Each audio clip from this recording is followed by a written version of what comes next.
I don't own Bitcoin because it has no cash flow. This is something that stumps many intelligent people to this day. In fact, this idea is part of what made me skeptical of Bitcoin the moment I heard about it for the first time. How can this digital rock be valuable? It's a very deep question, and let's start with the concept of cash flow first to understand why this digital rock is actually valuable. Bonds provide safe, consistent cash flows, but if you were offered a bond or a contract for a future amount of dollars and it paid $1 a year for the next 7 years, would you buy it for $100 today? Of course not. You'd end up spending $100 today to receive only $7 total over the next 7 years. You'd lose 7 years and $93. That's a terrible deal. Another way to look at it is real estate. Would you pay $500,000 to buy a property that earns you $20,000 a year for the next 4 years, $2,000 per year starting in 2028, and $200 per year starting in 2032? Of course not.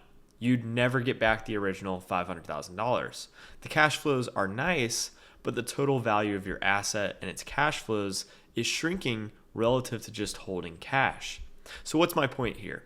Bad money has tricked many people into perpetually chasing cash flows and buying those cash flows at any price or any valuation.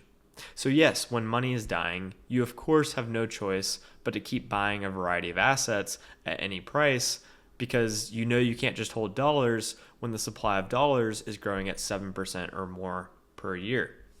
Bitcoin's supply will eventually increase at 0% per year, and its historical outperformance is massive because global adoption of Bitcoin is growing from zero.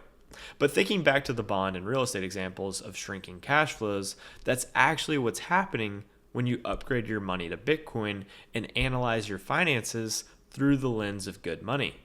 For bonds, you are literally buying contracts for 100 Bitcoin that historically only pay you back 7 Bitcoin. And you're buying real estate for 100 Bitcoin and you're only receiving back maybe 20 Bitcoin or so over many years. So yes, you are correct that Bitcoin in cold storage has no cash flow, but that is because Bitcoin is just good money. Bitcoin is the best form of cash itself, and cash itself has no cash flows. Bitcoin is immutably perfectly scarce, portable, durable, divisible, and fungible. All other monetary tools are less scarce and aren't any better on those other monetary properties as well. This makes it clear that Bitcoin is objectively the best money, and people are buying and holding it because they recognize holding wealth outside of Bitcoin at today's valuations for cash flowing assets makes no sense. So yes, Bitcoin doesn't have any cash flow. It's just a monetary tool that you can hold without counterparty risk and without dilution risk. Bitcoin is just good money, and its short-term volatility is only from its rapid adoption and rapid growth. Bitcoin will massively outperform your assets that generate cash flow as it has been doing so for the last 15 years. Thanks for watching, everyone, and see you next time.